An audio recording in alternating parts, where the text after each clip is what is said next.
हर किसी के दुख सुख में खड़ा होने वाला नीलू यादव अब इस दुनिया में नहीं रहा। नीलू का मिलनसार स्वभाव इस लेवल का था कि उसकी मौत की खबर सुनकर भोजला गांव में हजारों लोगों की भीड़ इकट्ठी हो गई है।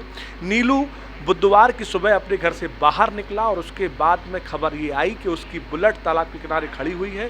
बाद में जानकारी मिली कि नीलू का शव गुरुवार की सुबह तालाब से बरामद किया गया।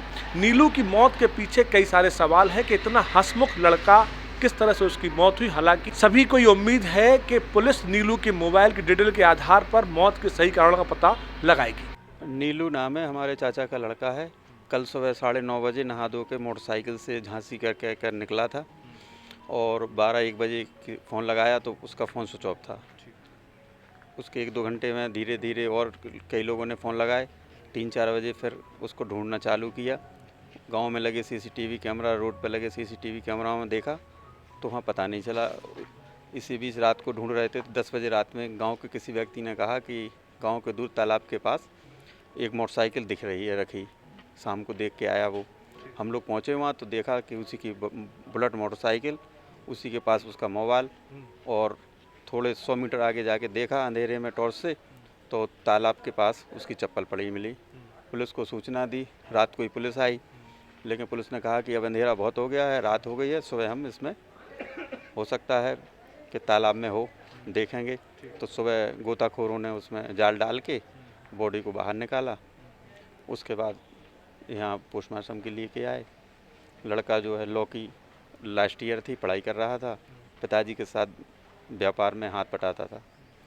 ऐसी कोई परिस्थिति भी नहीं थी, लेकिन चूँकि संदिग्ध मालूम होती है, अब जो भी पीएम रिपोर्ट आएगी या जो उसका मोबाइल बंद है पुलिस के पास है, उससे कुछ भी पता चले। यही पूरी घटना है। घर में कौन कौन है इनके और बच्चे कितने बड़े हैं इसके ये 3 साल पहले शादी हुई थी।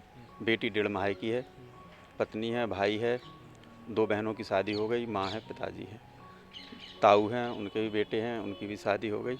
सब लोग एक साथ ही रहते हैं। खूब भरा परिवार है, हर तरह से संपन्न है। कोई ऐसा दिक्कत भी नहीं है जिससे कि कोई ऐसा कदम वो उठाएं या कोई परेशानी हो। और अभी उसकी उम्र ही 28 साल है और अभी वो इस समय पढ़ाई भी कर रहा था। इतना जाबाज लड़का ऐसा कुछ कर लेगा, ऐसा कुछ आप लोगों को कैसा लग रहा है? कैसा नहीं कुछ लग रही है? नहीं, ऐसा कुछ नहीं है। कोई उसको परेशानी ही नहीं थी कि वो ऐसा सुसाइड जैसा कोई कदम उठाए। ऐसा कोई मतलब घर में भी कोई आर्थिक स्थिति में भी कोई परेशानी नहीं थी और कोई ऐसा कोई कारोबार नहीं करता था कि घाटा बाड़ा हो गया जिससे भी कोई ऐसा कदम उठाए। अभी 2 दिन पहले उसकी शादी की सालगिरह थी।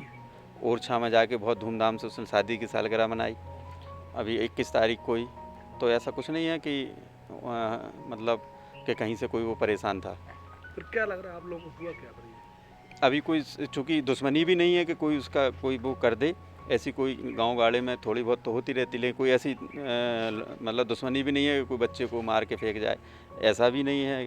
लेकिन अब वो पुलिस कह रही है कि हम अपने मोबाइल के ज़रिए इसमें पहुंचेंगे और जो भी होगा तह तक वो पूरी हम मदद करेंगे। और अभी हम लोगों को कुछ ऐसे समझ में नहीं आ रहे। उसके माता पिता के क्या हालात हुए इसके? बहुत, चूँकि जवान बेटा गया है, काफ़ी दिक्कत है। माँ तो कल से ही कोम समझ लो डली हुई है, बहुत दिक्कत है। पिताजी भी जो है बेहोशी हालत में हैं। भाई भी उनका एक छोटा है, वो भी बहुत बेहोशी हालत में। और पूरे गांव को, चूँकि ऐसा जाबाज लड़का था जो पूरे गांव से मिलनसार और सबसे मिलता था, पूरे गांव को बहुत ज़्यादा दुख है। पूरा गांव आज यहाँ पोस्टमार्टम हाउस और पूरा घर पे सब लोग बैठे हैं और गांव में बहुत ज़्यादा दुख का इस समय संकट है।